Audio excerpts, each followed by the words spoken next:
السلام علیکم دوستو، کیا حال چال ہے، کیسے ہیں؟ اللہ تعالیٰ آپ سب کو خوش و حرم رکھے۔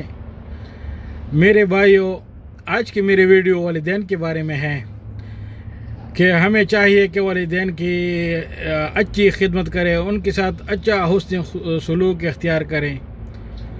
میرے بھائیوں، میں سمجھتا ہوں اگر دین اسلام کے بعد اس دنیا میں جو بڑی نعمت ہے وہ والدین ہے، تو والدین کی قدر کیا کرے۔ آپ کسی دربار پر مت جائے، کسی پیر کسی ملا کے پاس مت جائے۔ آپ نے جو کچھ بھی منگوانا ہے اللہ سے تو اپنے والدین کے ذریعے سے منگوائے، ان کی دعائیں کبھی رد نہیں ہوتی۔ یہ والدین کی دعاؤں میں جو اثر ہوتا ہے نا بھائیوں، وہ کسی چیز میں نہیں ہوتا ہے۔ تو میرے بھائیوں، جن کے والدین وفات پا چکے ہیں، اللہ تعالیٰ ان کو جنت فردوس میں خاص مکان عطا فرمائے، اور جن کی زندہ ہے اللہ تعالیٰ ان کی عمر میں برکت عطا فرمائے اور ان کا سایہ دیر تک ان کے سروں پر قائم رکھے۔ میرے دوستو، والدین کی جتنی خدمت بھی تم سے ہو سکتی ہے نا کرو، تو کیونکہ اللہ تعالیٰ فرماتے ہیں نا کہ والدین ماں کی قدموں میں جنت ہے اور اللہ کی رضا باپ کی رضا میں ہے۔ تو آئیے آج سنتے ہیں والدین کے بارے میں مولانا صاحب سے۔ آئیے۔ تم سب بچے بیٹھے ہو، والدین کو اپنی جنت بنا لو، ماں باپ کو اپنی جنت بنا لو، ان کی دعا لے لو۔ میرے نبی نے فرمایا کاش میری ماں زندہ ہوتی۔ ماں کا خاص طور پر منشن کیا، میری ماں کیوں کہ باپ کو تو دیکھا ہی نہیں اور ماں کو دیکھا ہے 6 سال۔ میری ماں زندہ ہوتی اور میں عشاء کی نماز کے مصلی پہ کھڑا ہوتا اور میرے گھر سے میری ماں کہتی محمد، تو میں ماں کے لیے نماز توڑ دیتا۔ میرا نبی کہہ رہا ہے۔ اور جب آپ حج پہ تشریف لے گئے اور ابوا کے میدان سے گزرے جہاں میرے نبی کی والدہ کا انتقال ہوا تھا، اس بات کو 57 سال گزر چکے ہیں۔ 6 برس کی عمر میں مدینہ سے نکلے 3 افراد، میرے نبی کی ماں، میرے نبی کے والد کی باندی ایمن، وہ بھی ماں ہیں، انہوں نے بھی دودھ پلایا تھا میرے نبی کو۔ 2 مائیں ہیں، ایک دودھ پلانے والی، ایک پیدا کرنے والی، اور ایک میرے نبی ہیں۔ جب ابوا کے پہاڑوں میں پہنچے تو اچانک ہارٹ اٹیک سے حضرت آمنہ 25 سال کی عمر میں انتقال فرما گئیں، اور میرے نبی نے اتنا اس کا غم لیا۔ 6 سال کا بچہ، میں سن 2000 میں وہاں گیا تھا، میرے آنسوں نہیں رکنے کو آ رہے تھے کہ کہاں میرے نبی کی ماں کو اللہ نے اٹھایا۔ نہ کوئی آسرا، نہ کوئی سہارا، نہ کوئی رشتہ، نہ کوئی جھولی، نہ کوئی چھاؤں، ایسے تنہا یتیم کر دی۔ جب ان کو پتھروں میں دبا کے نیچے اترے، ایمن کو سے ہاتھ چھڑا کر بھاگے اور اوپر پہاڑی پہ چڑھ گئے۔ جب ایمن پیچھے گئیں تو ایمن نے کیا دیکھا کہ ابوا کے پہاڑ بھی رو رہے ہوں گے، آپ ماں کی قبر کو چمٹ کے ایسے اوپر لیٹے ہوئے تھے،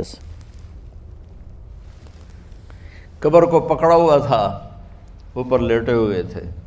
جب ایمن قریب آئیں تو سنا آپ کہہ رہے تھے اماں جی، آپ کو تو پتا تھا آپ کے سوا میرا کوئی نہ تھا، آپ مجھے چھوڑ کے کہاں چلی گئی، کیوں چلی گئی؟ 6 سال کا بچہ پہلی موت دیکھ رہا ہے تو ان کو سمجھ میں نہیں آ رہا کہ میری ماں کے ساتھ ہوا کیا ہے۔ ایمن نے اٹھانا چاہا، آپ نے اٹھنے سے انکار کر دی۔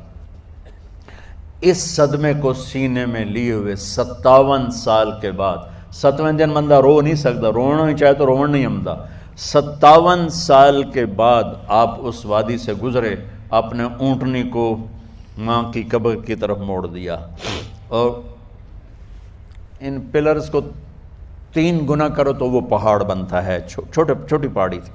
اونٹنی کو نیچے بٹھایا، اوپر پہاڑ پر گئے، اور یہ مجھے دیکھو، یوں آپ نے گھٹنے کھڑے کیے ماں کی قبر کے سرانے، اور یہ ہاتھ یہاں رکھے اور پھر سر دیا اپنے گھٹنوں میں یوں، پھر رونا شروع کیا۔ اتنا روئے، اپریل کا مہینہ تھا، دھوپ سر پہ پڑ رہی تھی، ہم تو ٹھنڈی دھوپ میں بیٹھے ہیں، شدید دھوپ میں بیٹھے تھے، اور اس کنڈیشن میں یہ بچوں کا سٹائل ہوتا ہے، جب لمبا رونا ہو تو وہ یوں بیٹھتے ہیں سر اندر دے کر۔ اتنا روئے کہ آپ کی داڑھی ساری آنسوں سے بھر گئی، سینہ تر ہو گیا، احرام تر ہو گیا اور کئی گھنٹے بیٹھ کے روتے رہے. دو جہان کے سردار ہو کر تمنا کر رہے ہیں کاش اے اماں تو زندہ ہوتی تو مجھے کہتی محمد میں تیرے لیے نماز توڑ دیتا. اور میرے نبی نے, یہ بچیاں غور سے سنو, میرے نبی سے پوچھا گیا یا رسول اللہ قیامت کب آئے گی؟ آپ نے فرمایا یہ تو اللہ کو پتہ ہے. نے کہا یا رسول اللہ کوئی نشانی بتا دیں. تو آپ نے فرمایا جب بچیاں ماؤں کو ذلیل کریں گی تو قیامت آ جائے. جب بیٹیاں ماؤں کے ساتھ بدتمیزی کریں گی اور ماؤں کو ذلیل کریں گی تو قیامت آ جائے گی. ایک ماں بیٹی کو میں بھول نہیں سکتا, ماں کے موٹے موٹے آنسو گر رہے تھے اور بیٹی ماں سے کہہ رہی تھی بھوک نہیں, ہماری اپنی پنجابی زبان بھوک نہیں, اوئے ہوئے ہوئے ہوئے, یہ تو ہم نوکر کو کہتے ہوئے ڈرتے ہیں. وہ ماں سے کہہ رہی تھی بھوک نہیں, یعنی بکواس نہ کر. اور وہ آگے چپ, صرف آنسو اس کے گر رہے تھے ایسا. شاید وہ یاد کر رہی تھی کہ 9 مہینے کیسے اس کو میں نے پیٹ میں پالا, جنتے ہوئے کتنی تکلیفوں سے گزری, اور اس کو دودھ پلاتے ہوئے کتنی راتیں میں نے کاٹ کاٹ کے گزاریں, اور اس کے پیشاب دھوتے ہوئے کتنی دفعہ میں سردی میں ٹھٹھری, اور آج یہ مجھے کہہ رہی ہے بھوک نہیں. اس لیے میرے نبی نے فرمایا جس نے ماں باپ کو دکھ دیا, سنو غور سے بچوں سارے سنو, جس نے ماں باپ کو دکھ دیا اس پہ اللہ کی لعنت, اس پہ فرشتوں کی لعنت, اس پہ زمین آسمان کی لعنت. نہ ان کی نماز قبول ہے, نہ روزہ قبول ہے, نہ صدقہ قبول ہے. میرے نبی کی زندگی کا دوسرا روپ حقوق العباد. نماز حقوق اللہ میں آ جاتی ہے, میں حقوق العباد کی تھوڑی سی وضاحت کر رہا ہوں. ماں باپ زندہ ہیں تو دعا لے لو. والدین سے کہتا ہوں بچوں کو عزت دو. جہاں اولاد ماں باپ کے حقوق ہیں وہاں اولاد کے حقوق ہیں. اولاد کو عزت دو, اولاد کو عزت دو, اولاد کو عزت دو.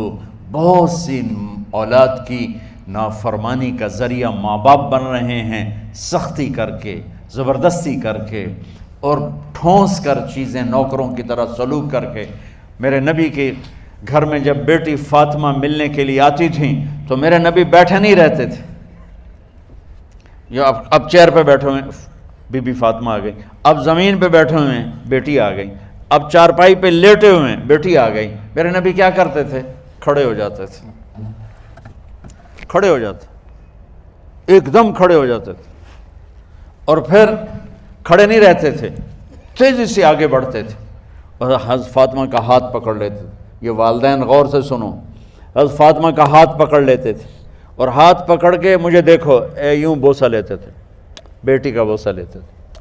پھر ہاتھ چھوڑتے نہیں تھے, ہاتھ پکڑے پکڑے لاتے لاتے لاتے ان کو چارپائی پر پہلے بٹھاتے تھے پھر خود بیٹھتے تھے.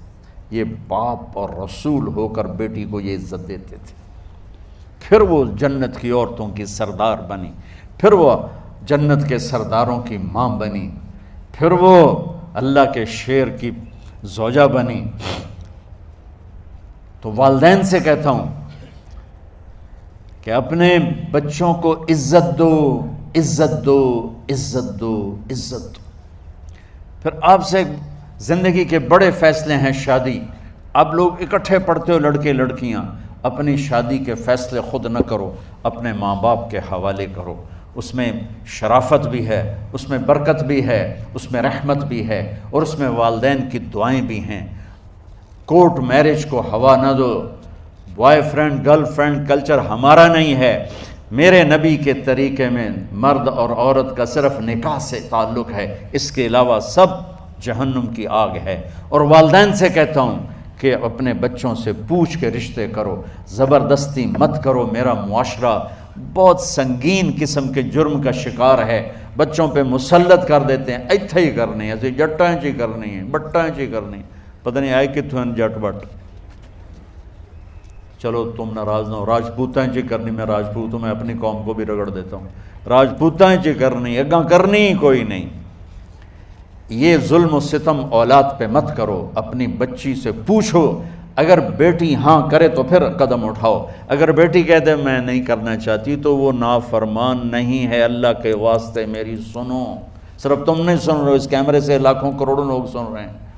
اگر بیٹا یوں کہہ دے کہ ابا میں نے یہاں شادی نہیں کرنی، میرا جی نہیں چاہتا ہے، تو وہ بیٹا نافرمان نہیں ہے، فرما بردار ہے، اس نے شریعت کا حق استعمال کیا ہے۔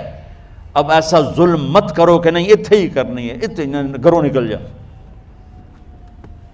زندگی تم نے تو نہیں گزارنی، زندگی تو بچے نے گزارنی، میں قربان جاؤں۔ ایک حدیث سنو پہلے، پھر اگلی بات سنا تو ما تزوجت وما زوجت الا بوحی من السماء نزل به جبریل۔ لوگو سنو، میں نے جہاں شادی کی، میں نے جہاں بیٹی کی شادی کی، پہلے آسمان سے جبریل فرشتہ اللہ کا حکم لے کر آیا، پھر میں نے قدم اٹھایا۔ سمجھ گئے میری یہ بات سمجھ گئے سارے؟ اب اگلی سنو، حضرت علی فاطمہ کا رشتہ لینے آ گئے، اور جبریل ان سے پہلے آ گئے کہ یا رسول اللہ فاطمہ علی کے لیے ہے۔ باپ محمد مصطفیٰ جیسا ہے، رشتہ مانگنے والا علی جیسا ہے، اور بیٹی فاطمہ جیسی ہے۔ اور آپ پوچھتے ہیں علی کیسے آئے؟ وہ شرم کی وجہ سے کچھ کہہ نہ سکے، چپ۔ آپ کو تو پتہ تھا، آپ نے فرمایا فاطمہ کے رشتے کے لیے آئے ہو؟ کہا جی۔ تو جبریل تنال بیٹھا ہوا ہے کہ یا رسول اللہ اتھے ہی کرنا ہے۔ آپ نے ہاں نہیں کی، آپ نے کہا انشاءاللہ، اور یہ کہہ کر اٹھ گئے۔ انشاءاللہ نبی کا ہاں ہی ہوتا ہے، لیکن جبریل کے آنے کے باوجود اور اللہ کے کہنے کے باوجود میرے نبی کو بھی پتہ ہے کہ یہ رشتہ یہاں کاتب تقدیر نے لکھ دیا ہے، لیکن امت کو سبق سکھانے کے لیے آپ گھر تشریف لے گئے۔ بیٹی فاطمہ کہا جی یا رسول اللہ۔ کہا علی کا رشتہ آیا ہے، میں ہاں کر دوں؟ سبحان اللہ۔ میں اپنے دیہاتی بچیوں پہ مجھے رونا آ گیا کہ جنہیں پتہ ہی نہیں ہوتا سانو کہیں دے نال بندے پہ جانور ہے یا انسان ہے۔ علی جیسا داماد، چلو علی کو چھوڑو، فاطمہ کو چھوڑو، جبریل آیا بیٹھا ہے، جبریل آیا بیٹھا ہے۔ اس کے بعد فاطمہ سے پوچھنے کی کیا بات ہے؟ جبریل آ کر کہہ رہا یا رسول اللہ، اللہ کہہ رہا ہے فاطمہ علی کے لیے ہے اور علی فاطمہ کے لیے ہے، اور پھر آپ کہتے ہیں بیٹی فاطمہ ہاں کر دو۔ ہماری تو آج کی بیٹیاں انکار نہیں کرتی، چپ کر کے گاں ماش طرح بن چھڑ دن کلے نال۔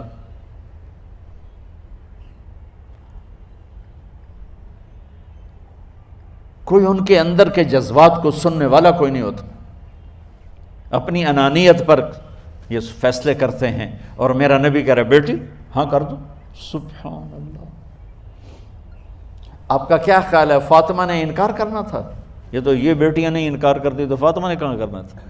لیکن یہ سبق دینا تھا ان والدین کو جو نادانی میں نادانی کے فیصلے کر کے اولاد کو ہمیشہ ایک ٹھنڈی آگ میں دھکا دے دیتے ہیں۔ حضرت فاطمہ رضی اللہ تعالیٰ عنہ نے جب ہاں کی، پھر آپ باہر نکلے۔ اچھا مزے کا واقعہ ہو، حضرت علی اٹھ کے باہر نکلے تو صحابہ باہر کھڑے انتظار کر رہے تھے کہ کیا ہوا۔ حضرت علی کو بھیجنے والے تھے عبد الرحمن بن عوف۔ پہلے ابو بکر گئے تو آپ نے انکار کر دیا، عمر گئے رشتہ مانگا، آپ نے انکار کر دیا۔ عبد الرحمن بن عوف نے علی سے کہا آپ جائیں، آپ کا رشتہ رد نہیں ہوگا۔ کہنے لگے میرا تو ذاتی گھر بھی کوئی نہیں، مجھے کہاں سے رشتہ ملے گا، میں تو بالکل غریب ہوں۔ کہا نہیں تم جاؤ۔ تو واپس آتے انہوں نے عبد الرحمن بن عوف پہ چڑھائی کر دی، وہ کیا ہے نا تو میں نے گلے آئی، انکار ہو گیا۔ تو صحابہ نے پوچھا کیا ہوا؟ کہا کچھ کہا ہی نہیں، چپ کر کے اٹھ گئے۔ تو عبد الرحمن بن عوف کہنے لگے کچھ بولے صحیح، کہ بس اتنا کہا انشاءاللہ کا تو مبارک ہو، نبی کا انشاءاللہ ہاں ہوتا ہے۔ کہا اچھا تو اتنے میں آپ باہر تشریف لے۔ کہا علی، کہا جی، کہا لو بلاؤ، لوگوں کو بلاؤ۔ ساری مسجد بھر گئی، آپ کے ساری مسجد فل ہو گئی۔ آپ ممبر پہ کھڑے ہوئے علی کو سامنے بٹھایا، کہا لوگو یہ جبریل میرے پاس اللہ کا پیغام لائے ہیں کہ میں فاطمہ بنت محمد کا نکاح علی بن ابی طالب کے ساتھ کر دوں۔ پھر آپ نے خطبہ پڑھا اور کہا کہ علی، ہائے ہائے ہائے، میں نے فاطمہ بنت محمد کو 400 درہم مہر کے عوض تیرے نکاح میں دیا تو نے قبول کیا؟ حضرت علی نے زور سے نعرہ لگایا میں نے قبول کیا، اور سجدے میں چلے گئے، اللہ کا شکر کا سجدہ ادا کیا۔ پھر میرے نبی نے وہیں سارے مجمع کو شہد کا شربت پلایا اور تازہ کھجوریں کھلائیں، اور پھر جب رخصتی ہوئی تو آپ نے حضرت علی سے فرمایا کہ آپ آ کے لے جاؤ۔ پھر آپ نے حضرت ام سلمہ، حضرت حفصہ اور جناب حضرت عائشہ رضی اللہ تعالیٰ عنہ، ان تینوں کو بلا کر فرمایا تمہیں پتہ ہے نا مجھے فاطمہ سے کتنا پیار ہے، تو تم فاطمہ کو دلہن بناؤ، اس کی تیاری کرواؤ، اسے دلہن بناؤ۔ تو ان تینوں نے حضرت فاطمہ کو دلہن بنایا۔ پھر آپ نے حضرت علی کو پیغام بھجوایا، وہ تشریف لائے، اپنی اونٹنی لے کر آئے، حضرت عقیل ساتھ ہے، سلمان فارسی ساتھ ہے، اور دروازے پر اونٹنی بٹھائی، آپ علی کو اندر لے گئے اور یوں فاطمہ کا ہاتھ پکڑ کے علی کے ہاتھ میں دے کر فرمایا علی تمہیں نبی کی بیٹی مبارک۔ سبحان۔ پھر آپ نے کہا میری بیٹی فاطمہ، مجھے اپنے خاندان میں جو سب سے زیادہ محبوب تھا میں نے تیرا ہاتھ اس کے ہاتھ میں دے دیا ہے۔ والدین سے کہتا ہوں اپنے نبی کی زندگی پڑھو۔ میرا درد ہے کہ ہماری ثقافت میں اسلام داخل نہیں ہوا، ہمارے عبادت میں اسلام آ گیا، بہت سارا مجمع مرد عورتوں کا نمازی ہے، حاجی ہے، عمرے کرتے ہیں، لیکن ثقافت میں نبوت کی جھلک دکھائی دے، ثقافت میں اللہ کا نبی دکھائی دے، وہ نہیں ہے۔ زندگی بیت گئی اس انتظار میں، مدت سے لگ رہی تھی لب بام ٹک ٹکی، تھک تھک کے گر گئی نگہ انتظار آج، پتہ نہیں کب صبح ہوگی۔ چلو کہتے تو جائیں مجھے ہے اگرچہ بت ہیں جماعت کی آستینوں میں، مجھے ہے حکم اذان لا الہ الا اللہ۔ والدین کے ذمہ ہے اولاد کو عزت دینا، ان کے سب سے بڑی خواہش میں ان کا احترام کرنا کہ زندگی انہوں نے گزارنی ہے، اور آپ کے ذمہ ہے والدین کے آگے سر جھکا دینا۔ اللہ کے واسطے کورٹ میرجز اور خفیہ شادیاں یہ نہ ہماری ثقافت ہے نہ یہ انسانیت ہے، ہمیشہ دکھ دردوں میں زندگی گزرتی ہے کہ اصل زندگی تو موت کے بعد آنے والی ہے۔ تو والدین پڑھیں شریعت کو، اولاد بھی پڑھے اپنے نبی کی زندگی کو۔ ایک شخص حضرت عمر کے پاس آیا ایک بیٹے کو لے کر، کہا امیر المومنین یہ میرا بیٹا بڑا نافرمان ہے اور مجھے بہت تنگ کرتا ہے۔ حضرت عمر کے پاس لاٹھی ہوتی تو انہیں یوں اٹھائی، وہ کہنے لگا حضور معافی دیا جائے، ایک میری گل سن لو۔ آپ نے فرمایا کیا؟ کہنے لگا ماں پیو دے بڑے حق ہیں، بالکل ٹھیک ہے، پر کوئی ساڈا حق بھی ہے ماں پیو تے؟ آپ نے کہا ہاں۔ آپ نے کہا ہاں۔ کہنے لگے ذرا وہ بتا دیں۔ کہا پہلا حق ہے اچھی ماں تلاش کرے، نیک عورت تلاش کرے۔ دوسرا حق یہ ہے نام اچھا رکھے۔ تیسرا حق یہ ہے اس کو قرآن کی تعلیم دے۔ کہا جی پھر سن لو حضرت جی، میرے پیو کو پوچھو اس حبشی عورت نال شادی کر کے مینوں حبشی ماں دیتی، انہوں کوئی عرب ماں ہی نہیں لتی، میرا پہلا حق اس مارا ہے۔ دوسرا سن لو، اس نے میرا نام جولان رکھا ہے، جولان گندگی کے کیڑے کو کہتے کہ اس نے میرا نام جولان رکھا ہے۔ اور تری سن لو، اس آج تے میں نے قرآن دی شکل نہیں دکھائی، حضرت عمر ہوئی سوٹا ہو دے سر تے پھیر دے کہ پہلے تیری مالش کراں پھر ایدی کر سکتے۔ تو آج کے والدین بھی اپنی اولاد کے بارے میں بہت بہت بہت غافل ہیں، اور اولاد کا بھی حال یہی ہے، چونکہ ماں کیا ہے، باپ کیا ہے، اولاد کیا ہے، یہ شریعت، یہ قرآن بتاتا ہے، یہ میرے نبی کی زندگی بتاتی ہے۔